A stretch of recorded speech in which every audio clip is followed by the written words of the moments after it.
All right. Hey, folks, we're going to work on some more artwork here for the Eberron adventure that we're creating. Give me a second here to check my signal, make sure I'm coming through clearly, and then we'll start getting to work. So if you're familiar with the channel already, you can skip ahead a minute if you want. And I will see you on the other side. For everyone else that is new to the channel, I'm pressing a bunch of buttons here for the social media posts and all that other type of stuff. So my name is Phil Kearney. Hey, we create role-playing games. I illustrate them and I publish them online. And we're creating an adventure here for Eberron campaign setting, the Crystals of Mabar. It's for characters level 7 to 8. We're running around the Carnwood of Karnath on the continent of Corvair to fight necromancers, demons, and undead to help new farmers after the last war, helping increase the food supplies to the nation of Karnath from being victimized. So I've been a DM since 1987. I've been a freelance illustrator since 1999. I've been an Eberron enthusiast since 2000. I want to say 2004. And I've been creating content on DMsGuild since 2018. And let's see. Here we are here. There's a slew of books that we've created before that are all on DMsGuild. They all have free preview. You can read them all cover to cover. I'd rather you be able to read the books and decide for yourself if they're worth your time than have paywalled whether or not you can read the book and then decide if you've spent your money wisely or not. That's how I used to do it in the bookstore. That's why I think people should be able to do it online. So if you enjoy the books, consider purchasing to encourage similar behavior. Like, subscribe, hit the bell icon for notifications when we're live in the future. And I am live often. So I'm here 10 times per week, Monday through Friday in the morning like this. We're doing artwork on typically on Tuesdays, Fridays, as well as either Mondays or Wednesdays. We have a lunch stream where we're building tools and different systems to use in 5e or other game systems just to expand what you can do or how you can look at different role-playing games. And on Mondays and Thursday nights, including tonight's, we also have a design stream that runs for a few hours. We're working on Bastion campaigns right now, taking the rudimentary idea of Bastions from the DMG 2025 and developing them out into a tool that you can use to help further propel your campaigns to have a progressively generated campaign that responds to the actions you take through the Bastion, and how the world responds to the Bastion generates adventures to have a dynamic state where you're having direct risk and reward of actions and consequences, which is the escapism that I think most people are looking for, where the decisions you actually make have true agency and can be a force of good, which is really difficult to achieve in the real world. So I think that's where the heroic fantasy mentality sticks to people, that if I can't affect the bureaucracy or the change in my real world, I can at least pretend to be a hero with people that I care about alongside me to make a difference for a fantasy world that we at least care about. So that's kind of where role-playing comes from, I think. This is the book cover we created around episode 40. It'll be like this size. When you look at it on the DMsGuild, you can see there's a hidden face in there. And here's the piece that we're working on right now. It's Undead Amassed. We have a Yugoloth commander overseeing a horde of zombies, or undead in general, that are going to get you if your characters don't get them first. So this is a page of consequences for people to consider their next moves. We're going to get rid of the mist effect there. And let's see, here are the completed undead. I'm still not happy with that dude's noggin. I'm going to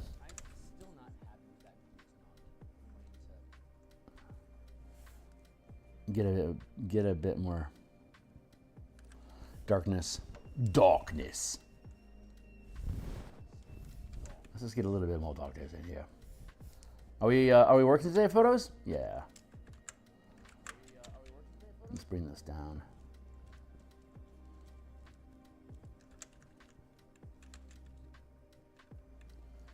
That was easy. Cool.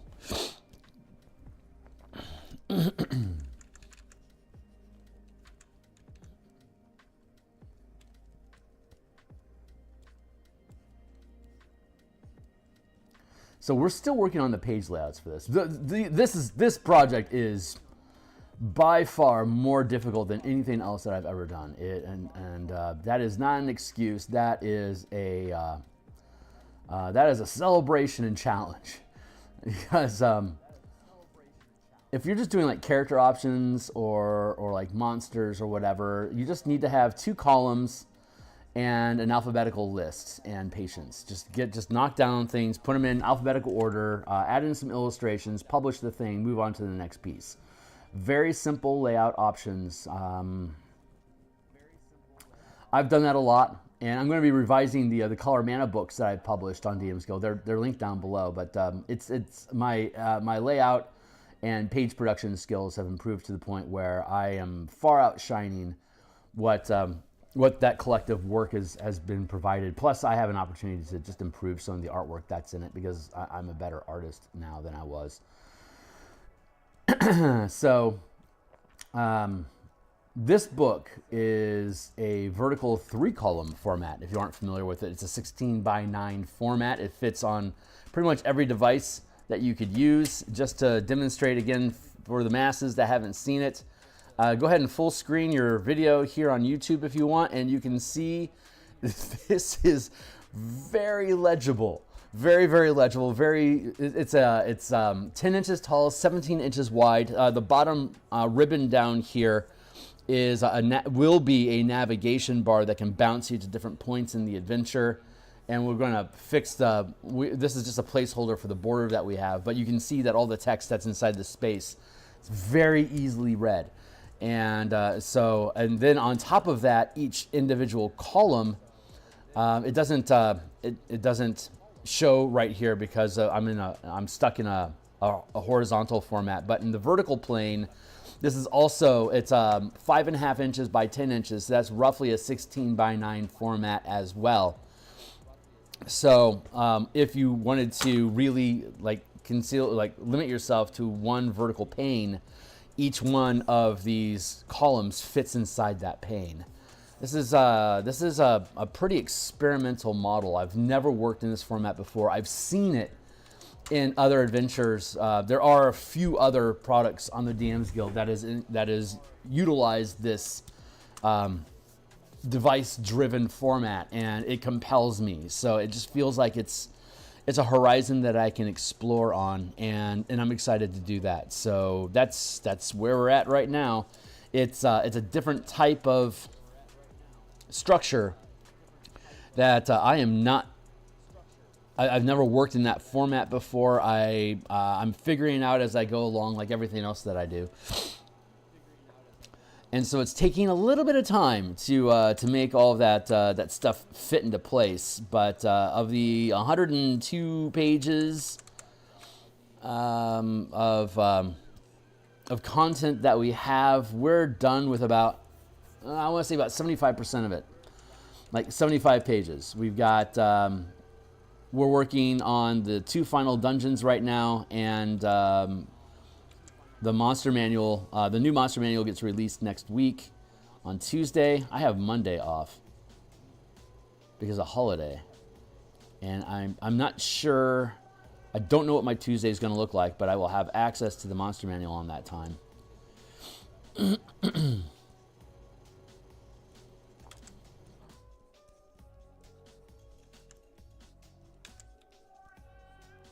So we'll be converting over the monsters that we have in this book to the new format.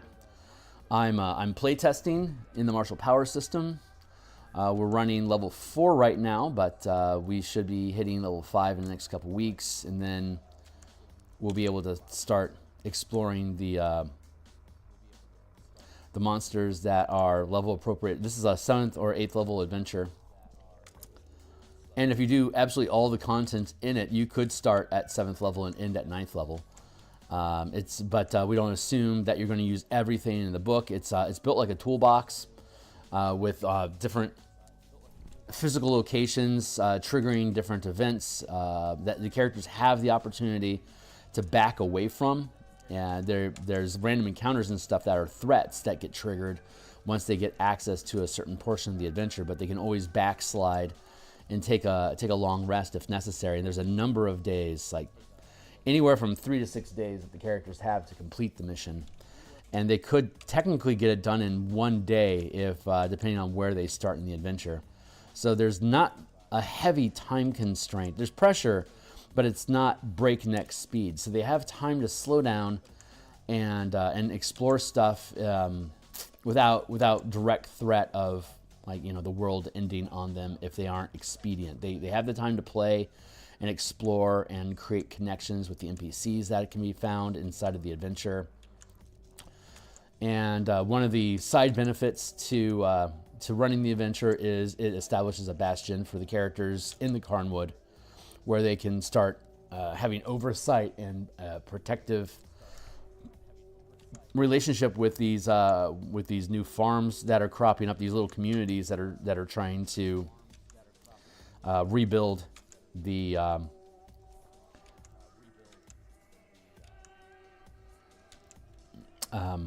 in peace. You know, the last war had ended, so there's not a need for a massive military running Karnath. It's time for them to start creating food and families, and so the adventure takes place along the Carnwood, where displaced soldiers and citizens of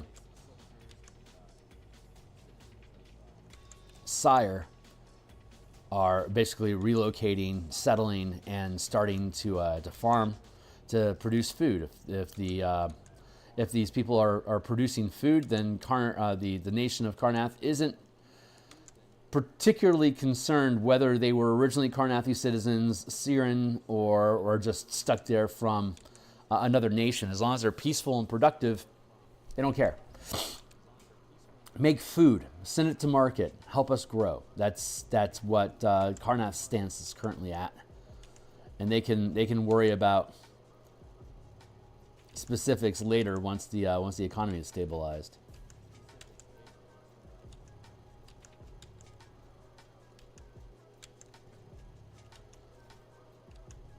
There's so many fun opportunities with framed around warfare, whether a war is ending or ramping up or in progress inside your D&D campaign.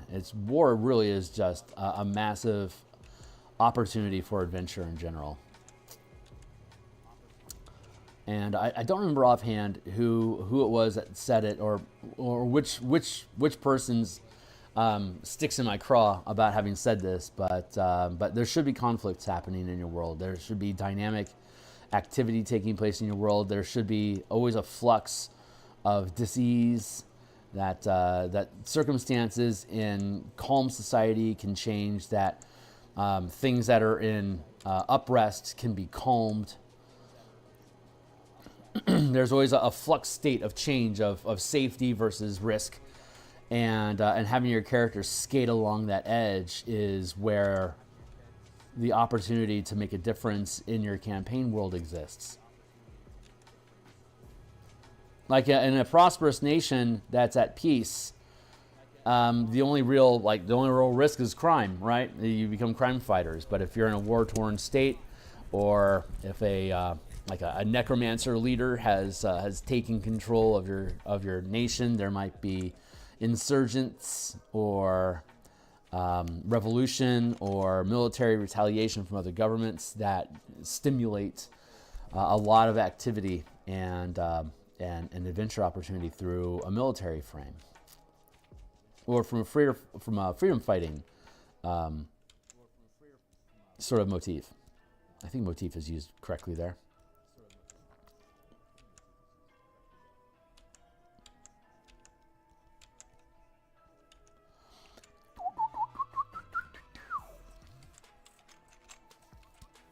How are we looking on the front line?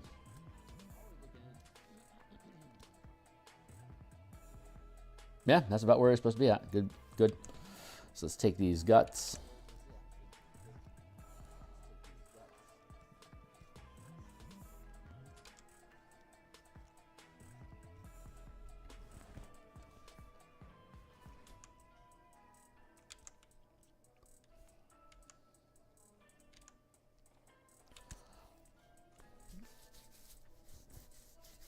Good. I'm happy with that. to my eyes.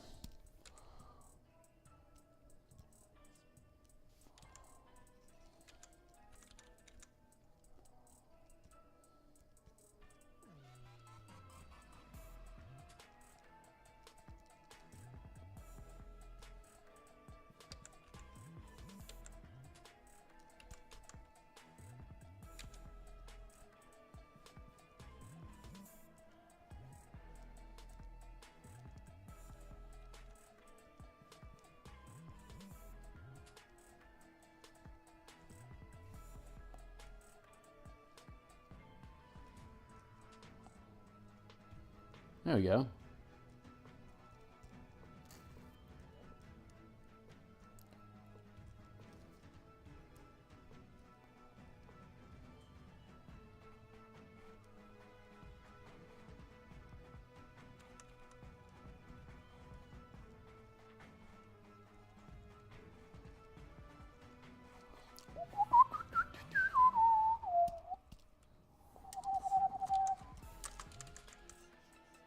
I don't know if you guys can hear the music or not, honestly. But I love my music.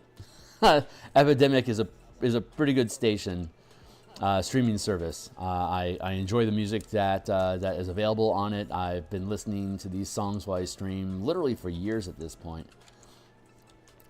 I've considered moving over to Spotify, but haven't been motivated to pull the trigger yet.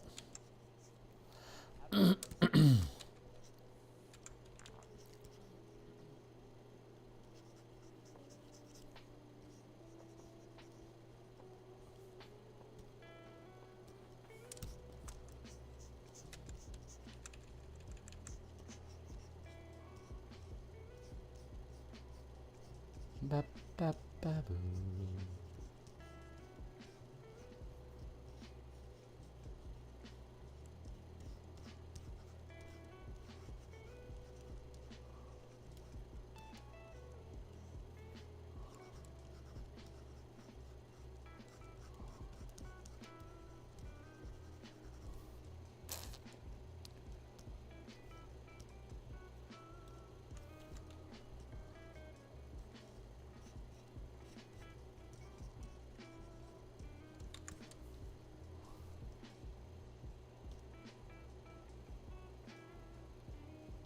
Yep, pretty good. Okay, cool. So let's leave that like that, and we're going to add another layer, and let's grab some highlights here.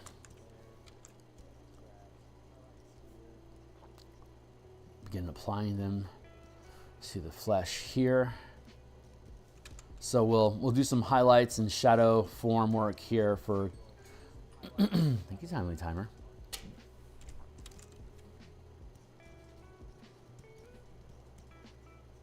For the Skelly dude.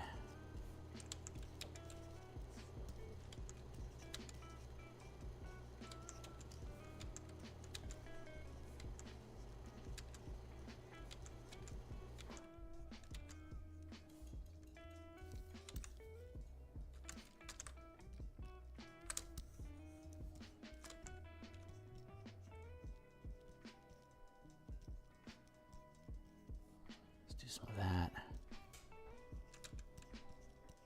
Beep, beep, beep, doo.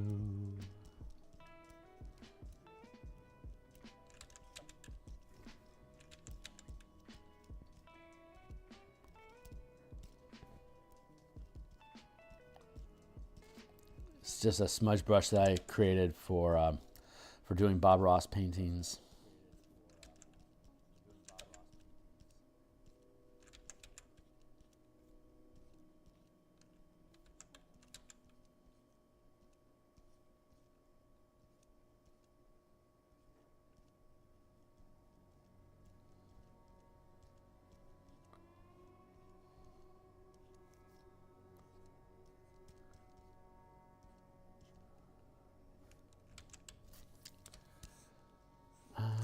No, you know what? Honestly, down like it like that. Down like that.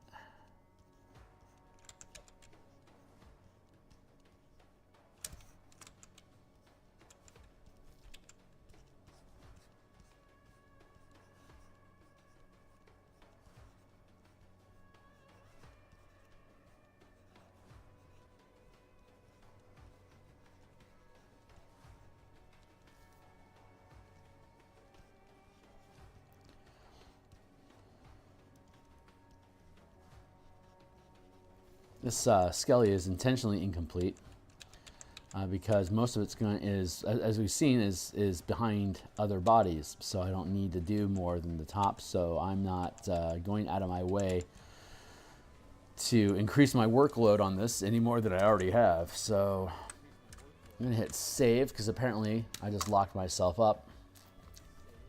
It's a great opportunity for me to take a sip of coffee. Excuse me, microphone. Navigate around you. And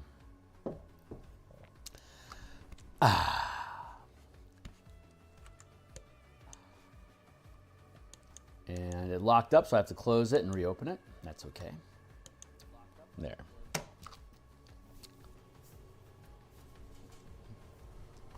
For every sip of coffee, you need 2 sips of water.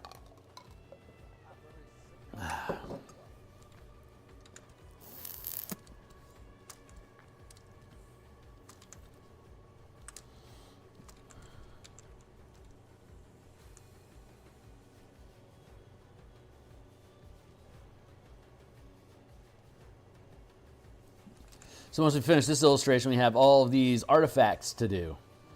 Each artifact represents one of the planes of existence in the Eberron campaign, and we already have the Eye of Mabar in this adventure, so that is our hidden 13th. But the other 12, well, you can pause the screen if you want and reflect upon the artifacts of the planes. Good stuff. Fun. Super, super fun stuff.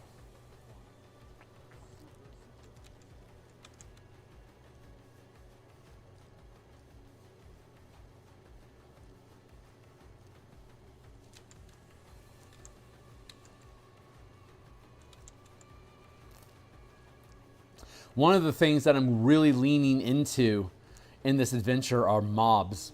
There's a lot of low CR creatures that come in at the team, and they're like 7th, 8th level characters. They can mow down a lot of danger. So one of the things we're emphasizing is mobs. So like the new DMG has pretty interesting rules about mobs, about combining their actions as single attacks, kind of like a swarm. The more creatures in the mob, the higher their bonus to hit is, and the more dice of damage that they deal. You can chase off 7th level characters with a horde of 20 zombies. And they can fireball it, sure. But how many of those you really got in the hopper? So it's going to wear down their resources if they decide to just get violent and fight undead through the manifest zone of Mabar, and they are most certainly welcome to do so. They've got days. If they want to mow down undead, then everyone's going to thank them for it. If you're including this in part of an extended campaign, they're going to need to mow down those undead. This will become their protectorate, and part of that protectorate responsibility is mowing down undead. So if your team takes a fancy to killing mobs of monsters, then fantastic. They've got some baked-in fun waiting for them for a number of levels if they decide to pursue that. So we're presenting low CR like 1/4, 1/2, 1 CR2, and CR3 creatures and mobs, so that the DM doesn't have to murder themselves in processing all of these different undead that are attacking, but each individually is manageable to deal with at like a lower CR, like CR 1/4, like a group of soldiers that are 1/4 CR each. They're going to they stack up just like mobs of undead do. So if you get mobs of soldiers fighting mobs of undead, it's basically the same as having a single CR 1/4 fighting another CR 1/4.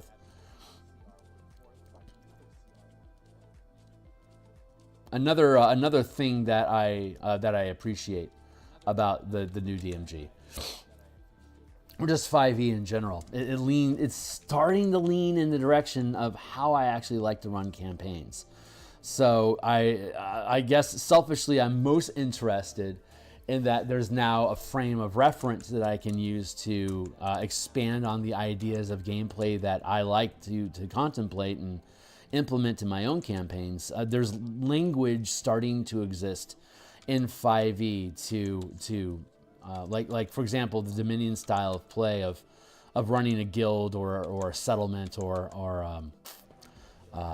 an organization as the framework of like the reason the campaign exists is to advance the causes of that organization. Well, now that there's a bastion system in the DMG, everyone's kind of looking at, well, what do I do with this bastion system? It's like, bam, you do a bastion campaign, buddy.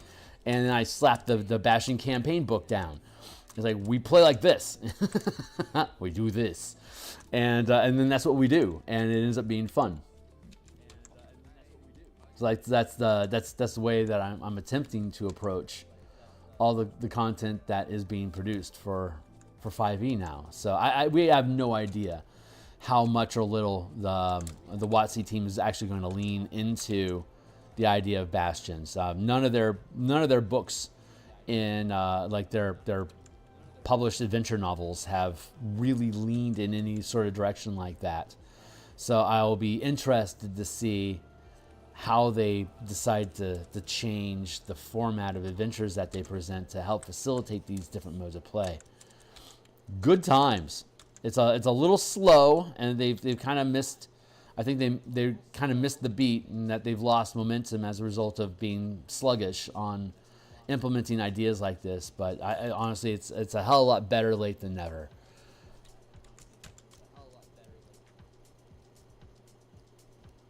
So we'll see. We'll see how things shake out. I'm cautiously optimistic for the WotC team.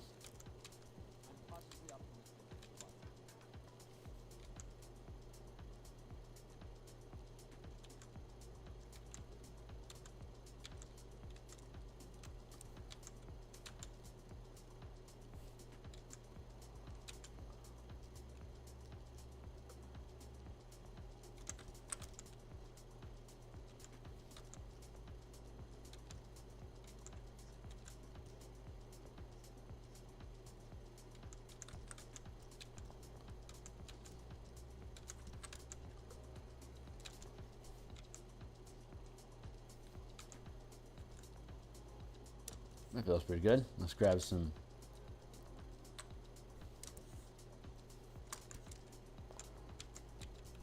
additional skull. Oops, I need a highlight.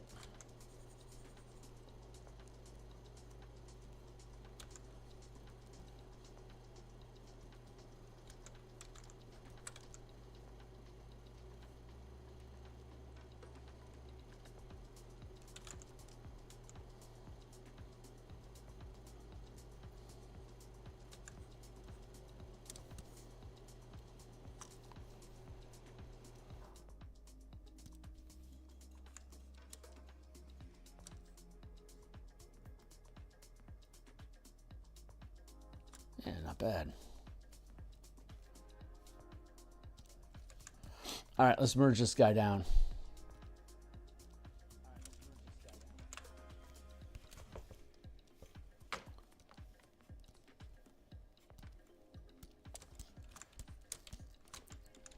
And get work on smudging this artwork in here. Like I said, I do the line art, and then I do a color layer underneath the line art like a comic book, and then I merge them together to integrate the line art into the color, so it's less comic booky, more semi-real.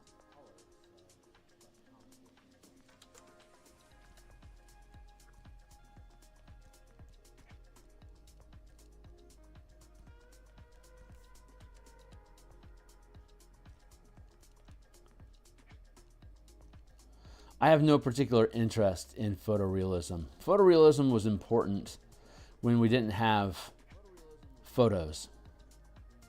Like, you wanted to be as accurate as possible because it might be the only opportunity someone will ever have to see something if it isn't photorealistic back in the day. But now that photography is a thing, art isn't limited by your ability to replicate, but instead to translate, to interpret, to add emotional flair.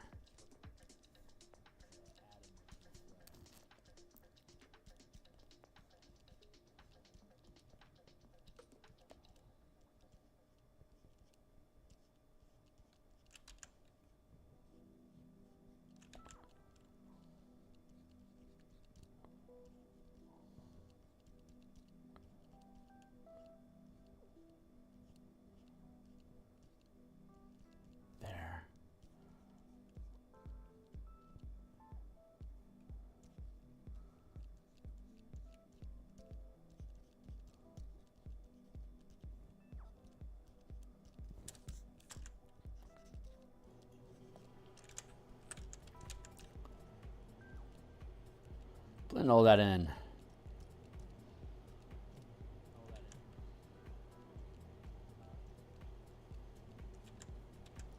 Blending it all in.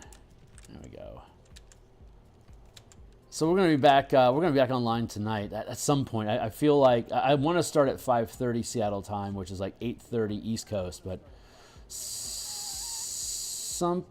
tells me that's going to get scuttled. That my timing isn't going to be the way that I want it to be tonight. I'm not sure why, but something is looming. It's going to require my attention. I can feel it.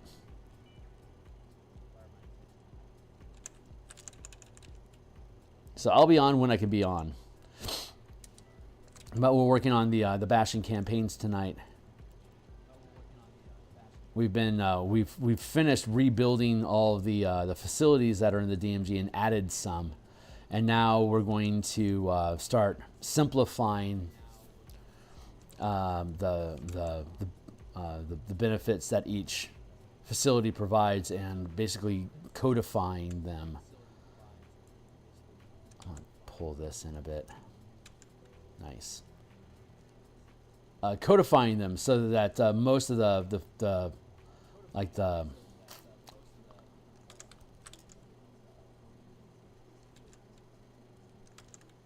there's a lot of repetition that happens in how you can issue orders in the different facilities. So we're looking at integrating those patterns into the orders themselves instead of being like repeating the same benefit slightly different over and over again in each facility. That's something that we're weighing. So that's that weighing, that determination is what's going to happen tonight.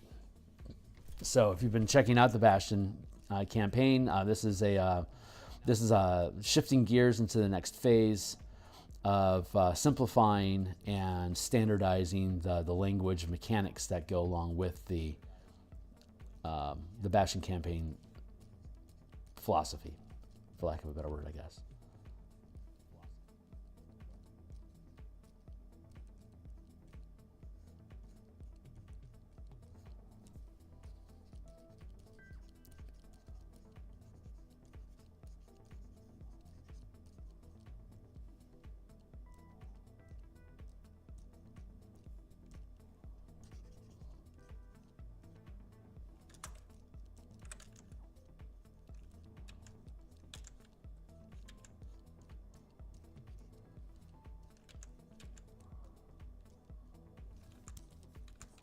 Very good.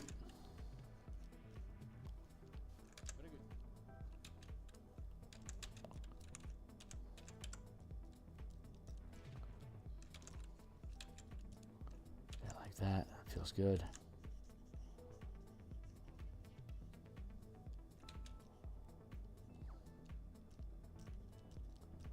I just want to blend this line art into the color that we dropped in.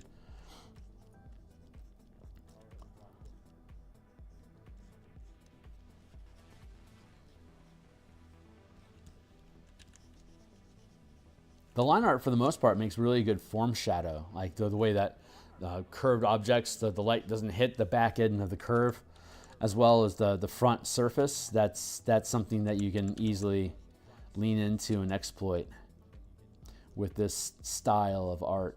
And again, style, like I say, style is a coping mechanism to not having a photorealistic process. So you're specifically not being photorealistic to have this stylized approach. Hence, your style is the way that you resolve not being photorealistic when replacing it with an aesthetically pleasing style. Some comic books just look good. They're cool looking art that's just realistic enough to be able to relate to the stuff that's like to the imagery that's in the pages, but is definitely just art. It's just really, really good art. And by really good art, it doesn't have to be photorealistic. It's aesthetically pleasing. It looks good. You want to look at it.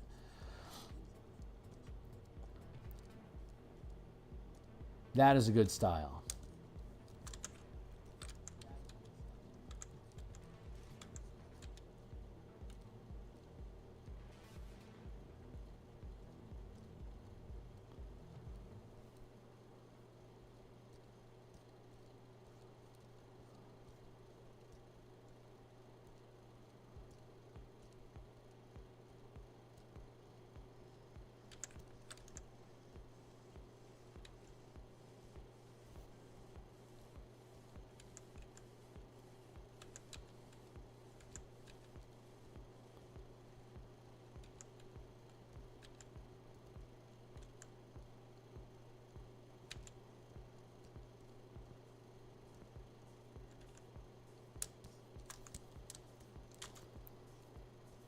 looking good.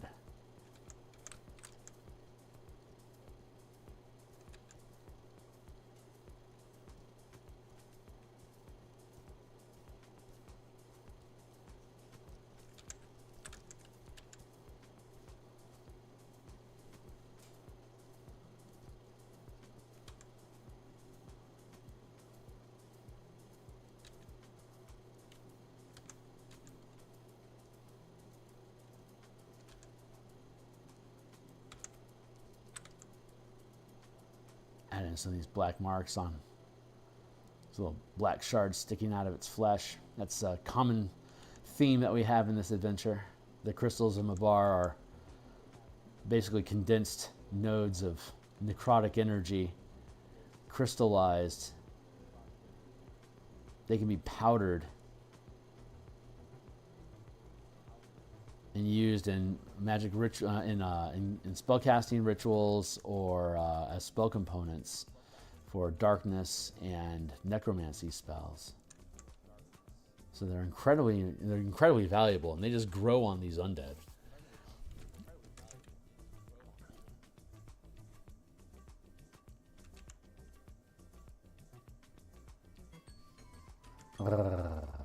Hey, another 20 minutes down. Let's go. We got like 40 minutes left. Yeah, we got 40 minutes left.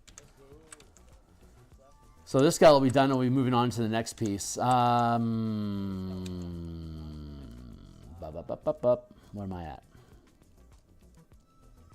Right, we'll eventually get all these undeadies done, and once all the undeady are done, then we move on to the next pieces.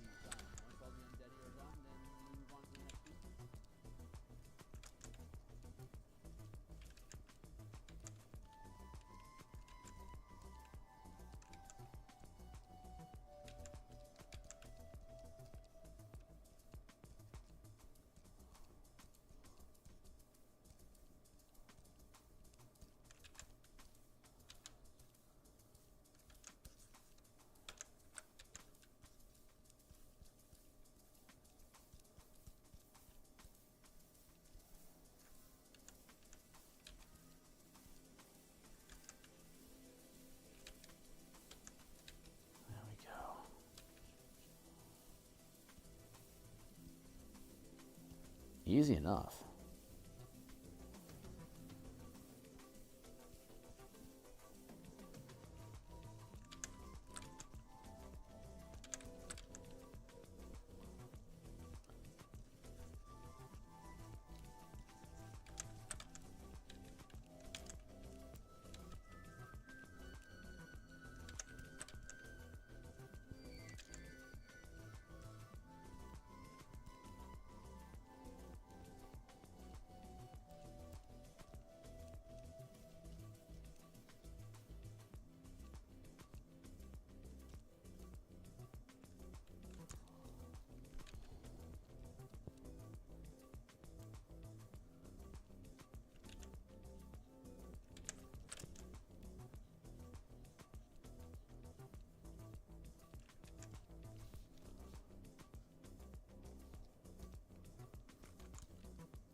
Pretty good.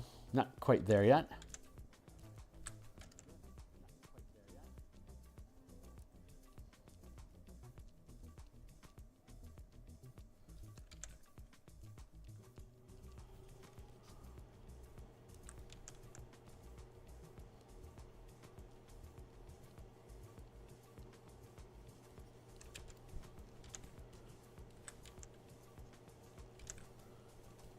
There we go. Just like that. Hey, Fox, how you doing?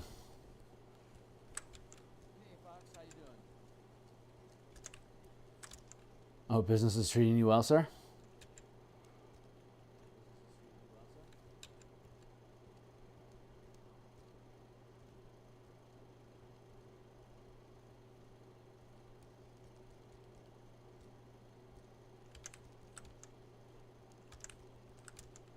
No, come on, buddy. Give me what I want. Nope. Nope, nope, nope, nope. There. No. Thank you.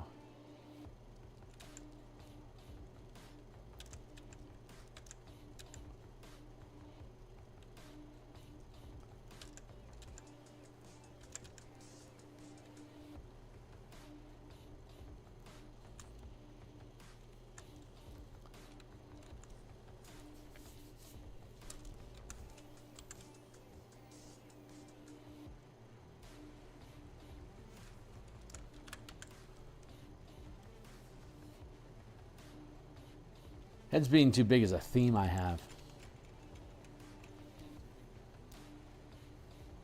Much better.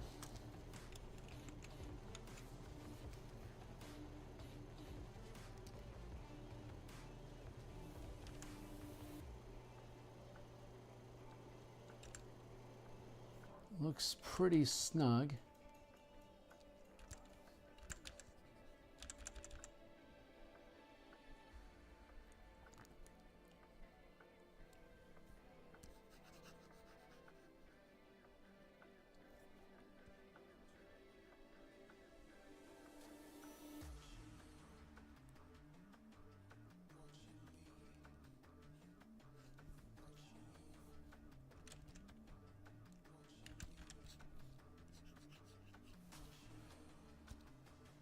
Yep, good enough. Actually, I'm just going to take this dark here and just extend it down a little bit.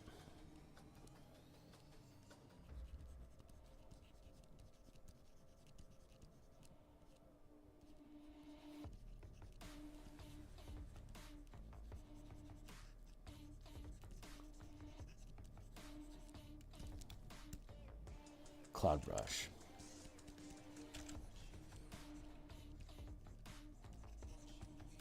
Really good blending tool here.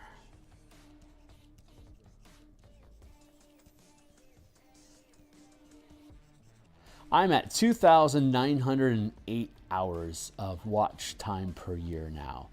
Once I get to 3,000, I will be able to, I believe, start having a marketplace at the bottom of the screen, like a market. I think I have I'll have a marketplace option down here that I can start populating stock art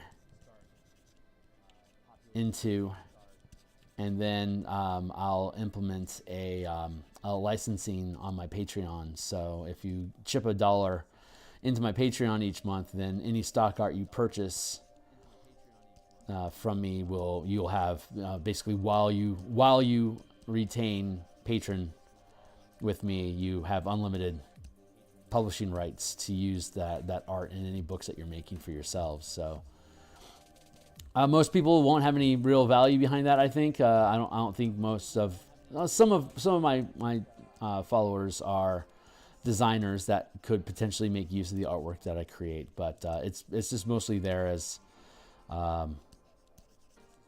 yeah. I don't lean hard into stock art as a business.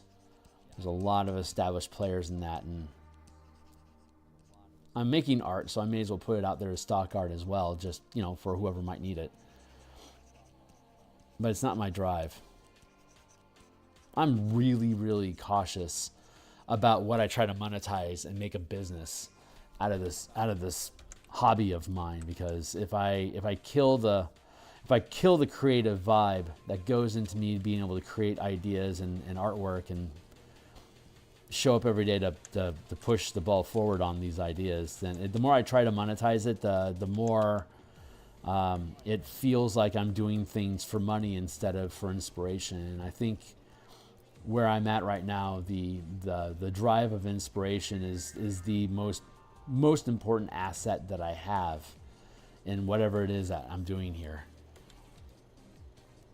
So I'm very slow to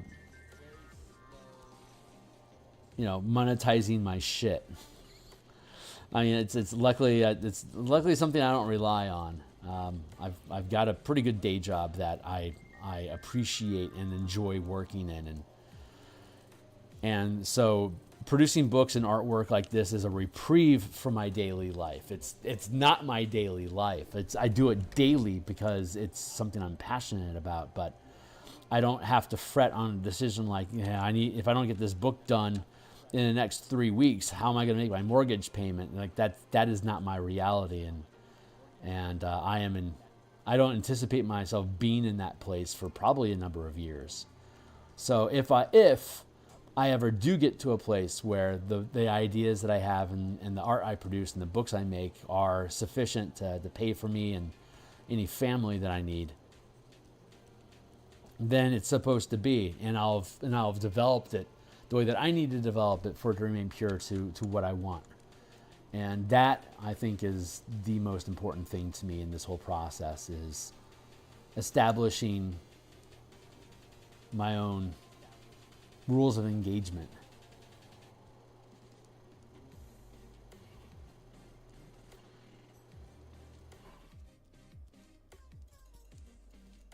So I don't want to ever burn out on this. I love doing this. I think the work that I do online is valuable to a community that has less and less access to the old ways of gaming. I like to think I'm a bit of a touchstone in the ways that role playing used to be back in the days of aught. But I mean, you know, opinions may vary. Yeah. Thanks, Fox. I figured you would.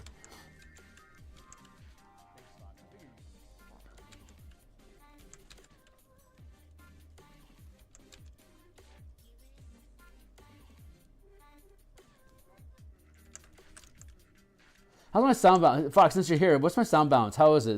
Is the music intrusive? Is it audible? Sometimes the music isn't even audible. You know, versus my conversation volume. It's hard for me to get an honest read on that just by listening to my own channel. It's just kind of tough to tell sometimes. Okay, never hear any music. All right. Well then, I wonder if that means I don't actually have to use. No, occasionally it pinches through.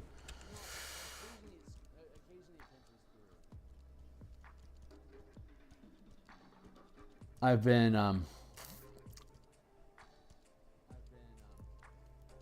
weighing against, you know, can I get away with using copyrighted music? Like, if no one ever hears the music that I play, can I get away with having copyright music in the background, or is it present enough that the YouTube algorithms will actually pick up on it and ding me for using copyrighted content, even though no one can actually hear it?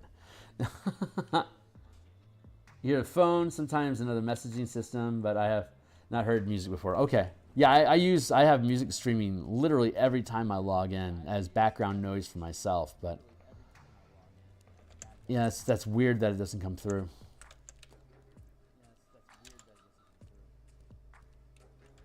Okay, it's not bad that I don't. I don't know how much people would want to listen to the same music over and over again anyway, but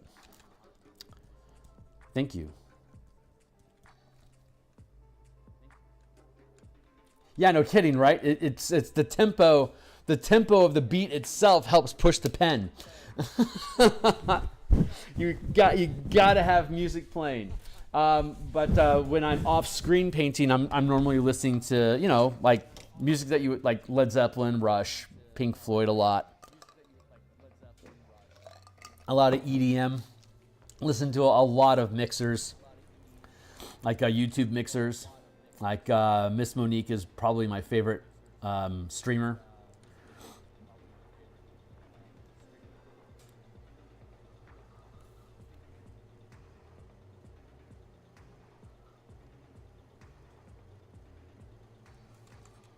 Yeah, you're looking pretty good there, buddy. We're going to just leave you in place. You're not perfect, but if you were perfect, you probably wouldn't be here, huh? You'd be off in a little bit of a better place, maybe. Ooh, stacking up back at you.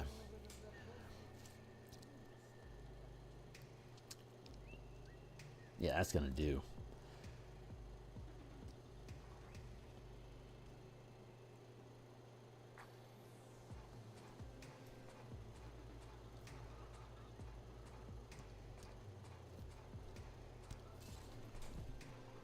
Okay, cool. We're doing good.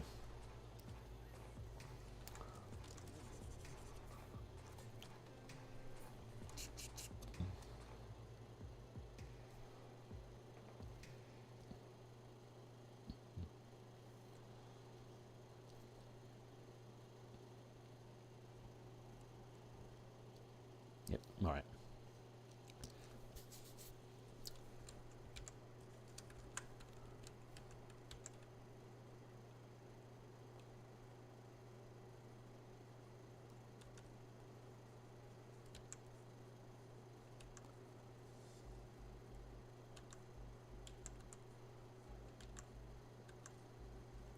Do do do do. Do do do do do do do do do do do do do do.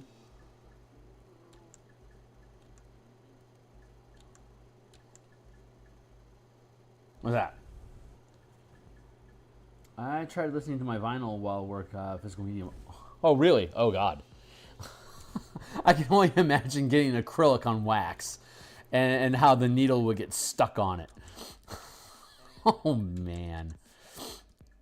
But kudos for the vinyl, dude.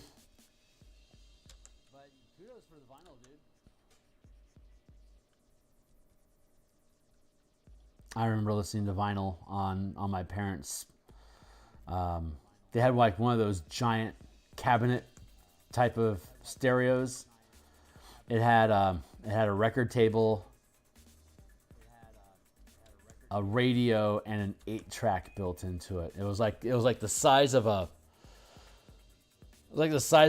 dresser. It was like 5 feet long and like 4 feet tall, and it had a cabinet lift lid, like lift up about 3.5 feet of the 5 foot stretch. It was probably 6 feet. So like 4 feet of it was like a lift up cabinet lid. It had like little sticks that would hold it up, and then you had the record. And then on the front, it had these big speakers, and then underneath where where all the machinery was for the 8-track and the turntable was cabinet space for all the records to sit underneath it, and all the 8 tracks. And I didn't enjoy Neil Diamond when I was a kid, but I really like Neil Diamond now. Just the I don't know, there's just something human, like a very relatable human experience that Neil Diamond has. And I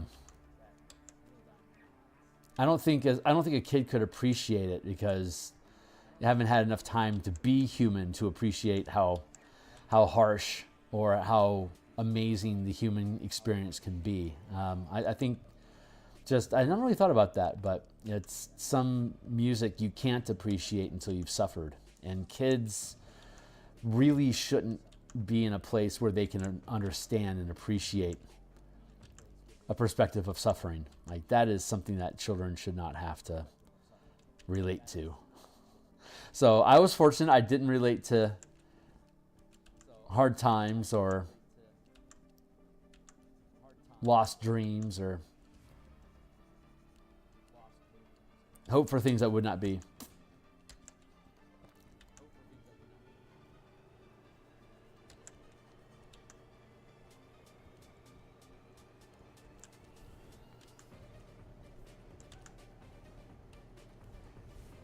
Yeah. Back when there were real cabinets. Yeah. Super fun. My sister and I would just listen, like, we had like a Muppet Show vinyl. We had it was something called Goofy Greats, which was a compilation album of just a bunch of silly songs, like Snoopy and the God, what was it? How am I blanking on the Red Baron? Thank you. Snoopy and the Red Baron was one song. Green Tambourine, Ahab the Arab, of all things. It was a fun album. The Name Game, Beep Beep. About a bunch of 60s and 70s songs that were just sort of silly by nature, like Yakety Smackety, the Benny Hill song that was on there. Just a bunch of silly music. But as 5 and 6 year olds, or no, I guess she was, when I was 5, she'd be 8. But yeah, kids, we would, they were fun to listen to. My sister, one of the Xanadu, the Olivia Newton-John movie, and the Olivia Newton-John album.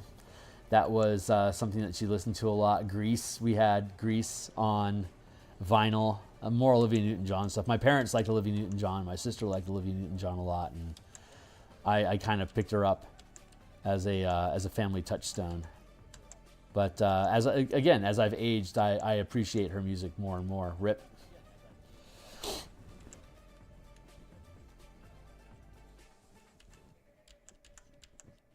Again, with a big noggin, it's something about this process makes big heads. Big head, big fat head. I'm Zorak, lone locust of the apocalypse.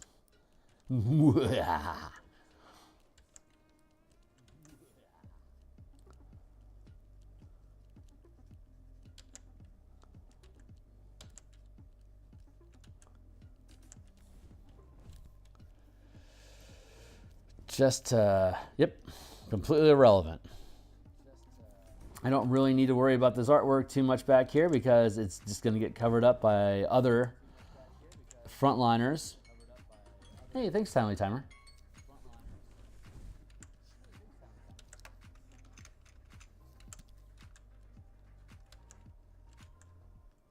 John? Lady and the Tramp. Oh, man, that's great. Hell yeah, dude! We had my neighbor had that on vinyl. I'd go over to her place and we'd listen to that a lot and play Legos. Lady and the Tramp. That was a fun song.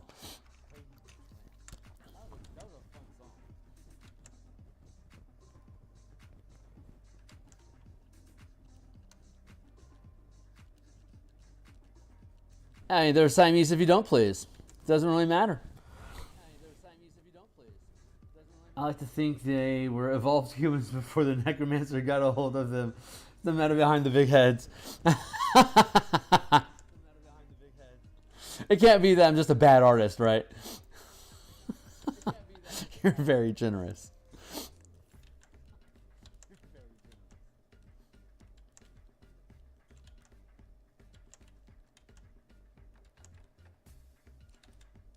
They're disproportionately large, sinister skulls. Dude, Unbreakable was a cool movie. I really liked that movie a lot. Nah, there's folly in that direction. I'm going to let that be. But we can get this arm here. Some ribs in like that.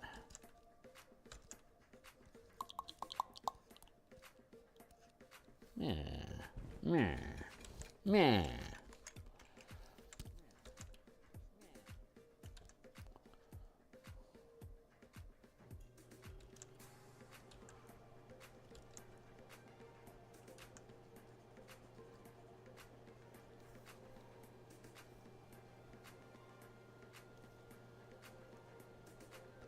Get out of the way, my goons.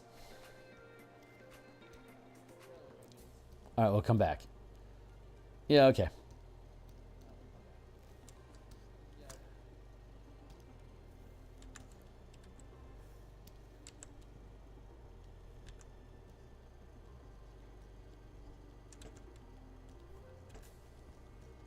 I am very much looking forward to playtesting this Saturday. I just love running mega dungeons. I just think they're fun.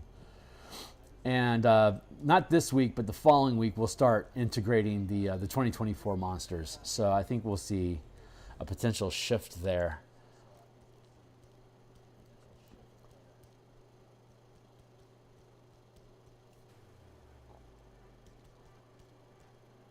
But if we can have a stable 4 people every week, that would be freaking awesome.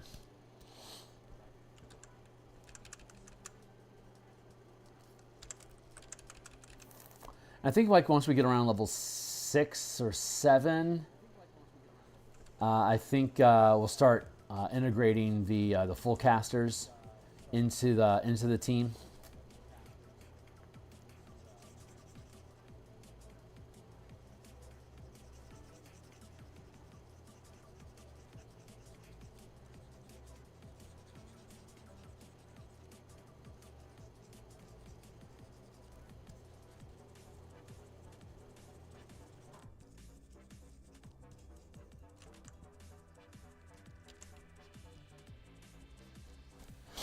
one of the long distance, like one of the low priority, if I have time I'll get to it, books that I want to make is Oops All Warlocks, where all the full casters are converted into the Point Warlock option, so that every character is working off of the same short rest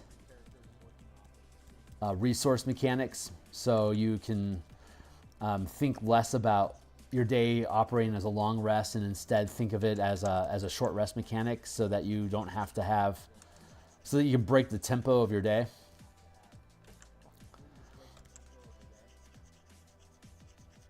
But the last 20 level campaign that I completed last year, we had one full caster, which was a druid, and she was using warlocks, the warlock frame, because there was a time travel day. If they took a long rest, the world dies.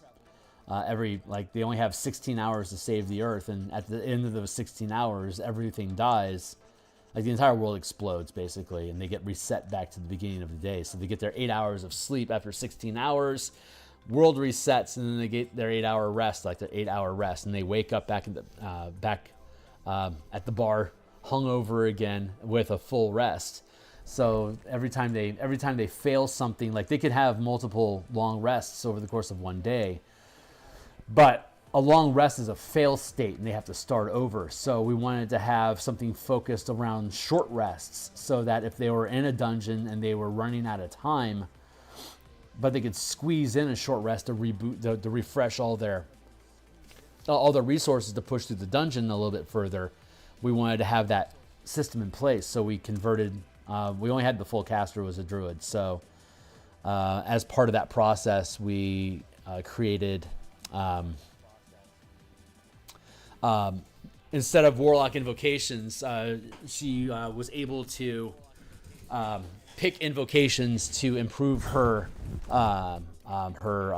animals, her wild shaping. Her invocations became a wild shaping feature for her, that she would pick up different invocations to be able to do, like if I take this invocation, my character can fly now, or I can burrow, or I can breathe water, or I gain like saber tooths, or stuff like that. Eventually, at 20th level, she was running around fighting mega kaiju as a 50-foot saber cat, or saber-tooth tiger. That's it. So she would barrel into these 300-foot demons, and while she's literally going toe to toe with them, dealing out hundreds of damage, the rogue, the paladin, the ranger would jump onto the back and climb it kaiju style to find weak points to distract it. So she was tanking damage at the mega scale, and the rest of the team was trying to blot out it, like stab out its eye by crawling onto its face and stab. It was great. And like it'd have like they have these pustules that would pop and would create a swarm of small demons to attack this orc army that these orc shamans that the team hooked up with. They had suicidal berserkers that would work with. So at one point they were leading an army of berserker orcs against demons, and in this particular instance they were the martial characters were attempting to stop more demons from spawning out of this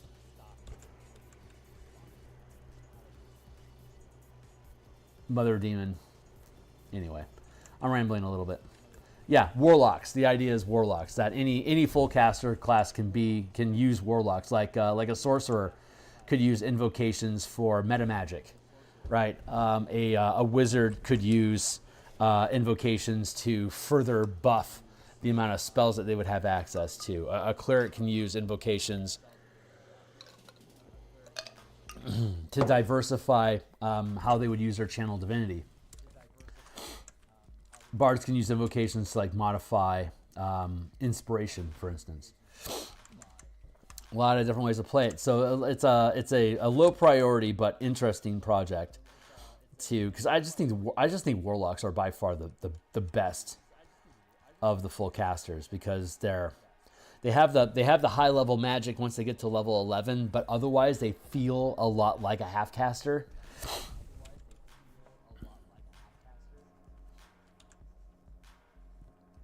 So I think they're really complementary to that style of game.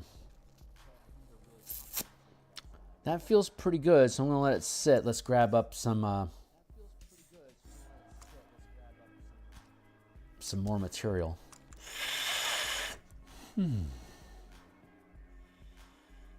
Let's start there. So, ever since Raceland,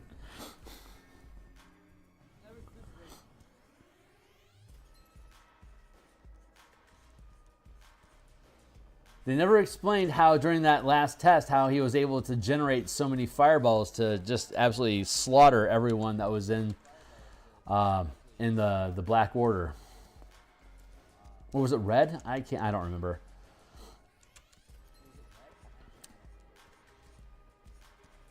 I think he started in the Red Order and became black, and I want to say he slaughtered. Was it the College of Black Robes that he went in and just fireballed everybody? It's been too long. It's been a long time since I've read those novels. Sorry, Red went black, right?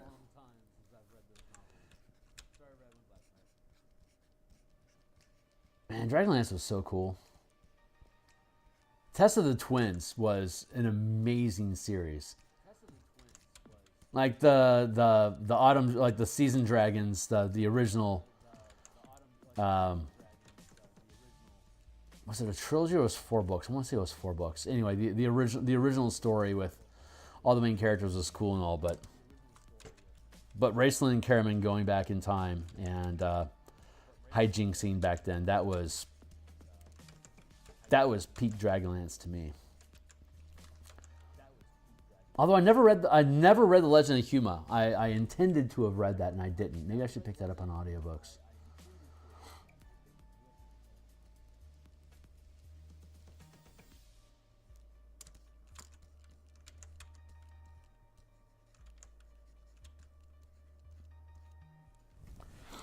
Chronicles, thank you. Chronicles, Twins, and Huma Stories.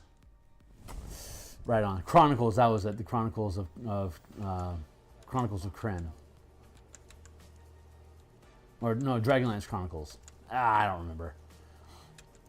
I bought the Art of Dragonlance twice. One to tear all the pages out and put them on my wall, and the other just to keep the book in condition. God, the Art of Dragonlance was fucking amazing.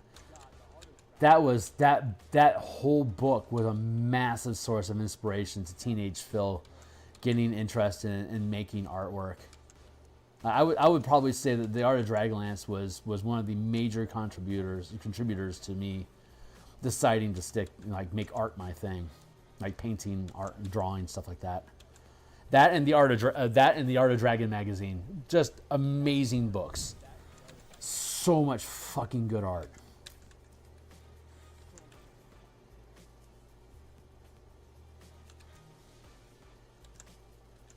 Now I'm gonna add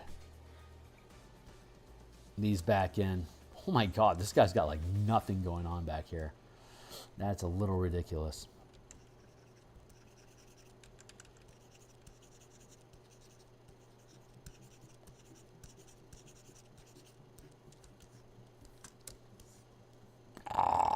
What's up, buddy? Yeah, no kidding. That guy, man. Lord Sloth is so cool. Just the D&D art team, Elmore, Easley, Parkinson, and Caldwell. Fucking A, dude. Those guys just rocked that IP so hard. Such good shit.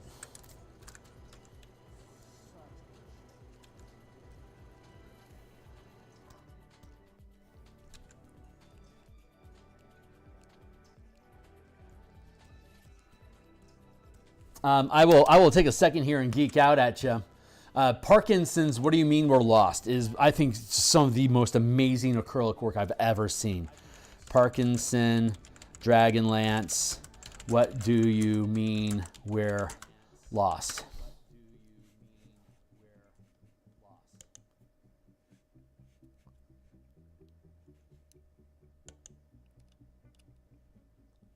That's a poor copy. Let's see if I can find a good image of it.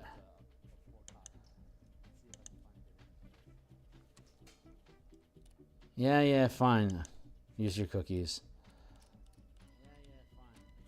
There it is. Look at this fucking piece. This is all acrylic, man. This stuff is so sick. God, look at that. This is so fucking amazing. God, Parkinson is so good.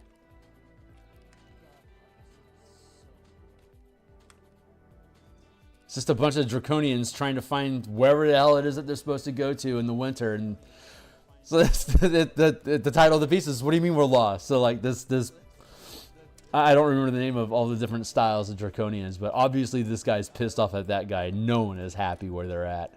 But God, look the snow bits are just so good on this. Such a sick piece.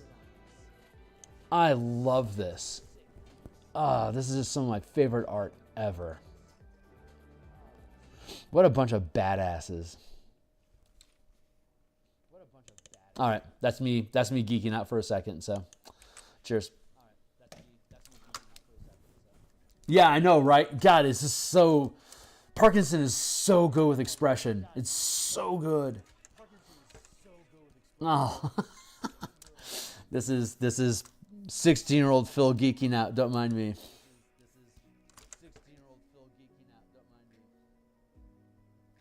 But yeah, the entire Art of Dragonlance book is just full of kick-ass shit like that. Where do I get out of here?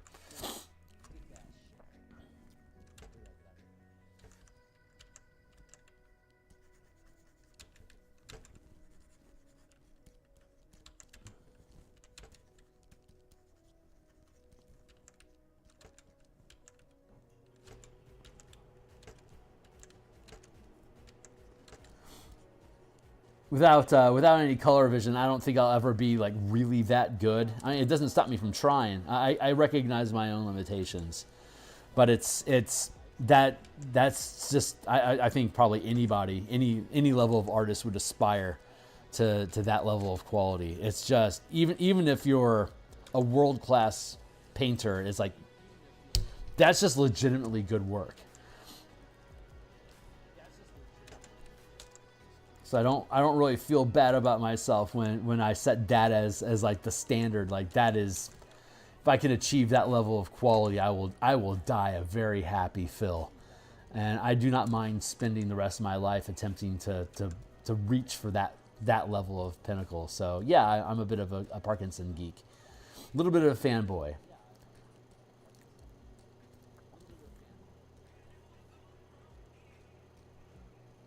Even like Elmore and Easley I feel are a little bit more approachable than fucking Parkinson. Jesus, Parkinson, he's so good.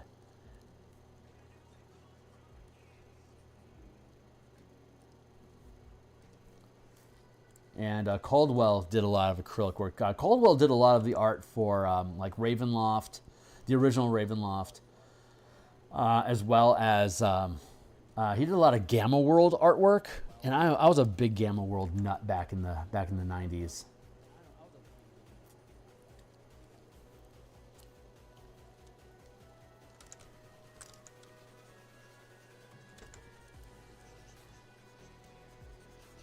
Text. Yeah. Oh yeah. God yeah.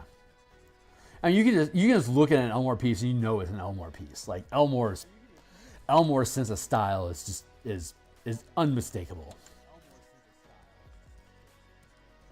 His ink work, God, his ink illustrations are just insanely good. I love his paintings, but I think I admire his pen more than anything else. God, those guys were just studs, man. Just freaking champions.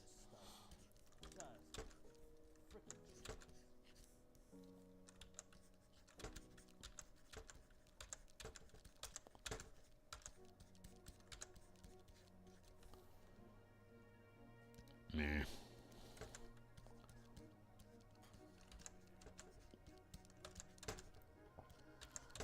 I don't know if D&D could have been what D&D is without those artists just burning those ideas into our brains.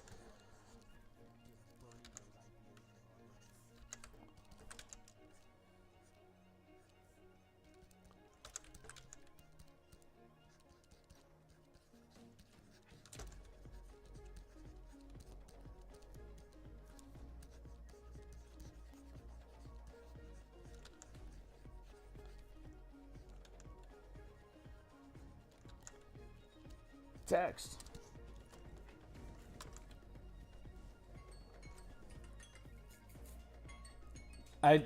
From there's I think Netflix has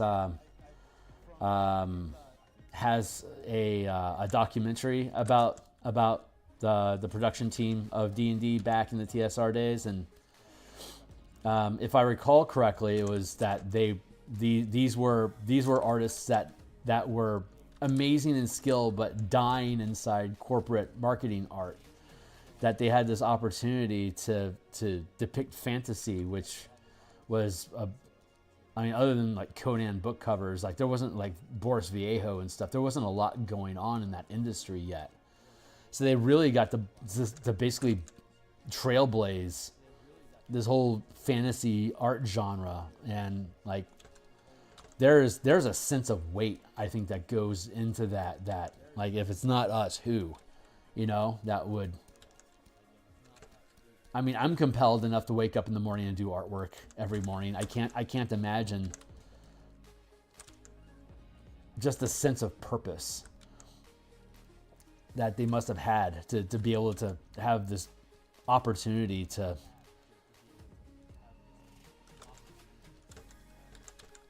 do art that no one else is doing,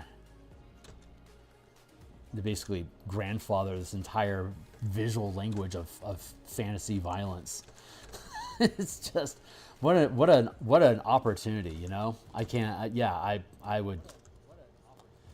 I would absolutely kill myself over doing that sort of. I mean, I guess to a certain sense I already am, just not the same scale.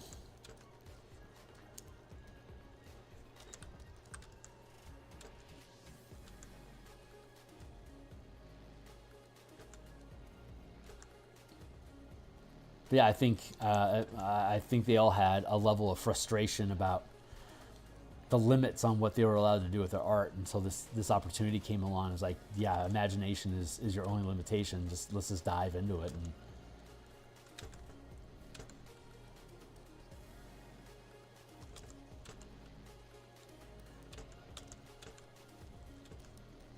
pretty cool.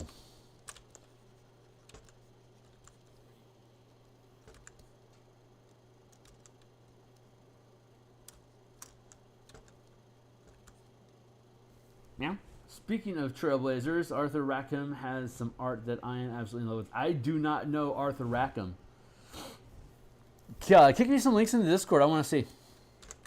I'll check him out later on.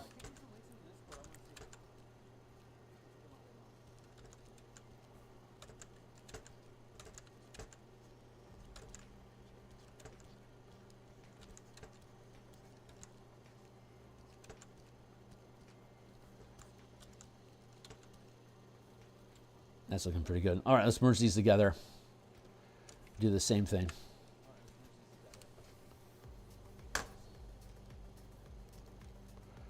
Merge group.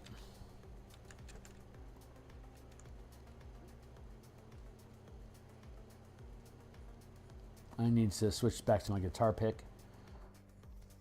There we go.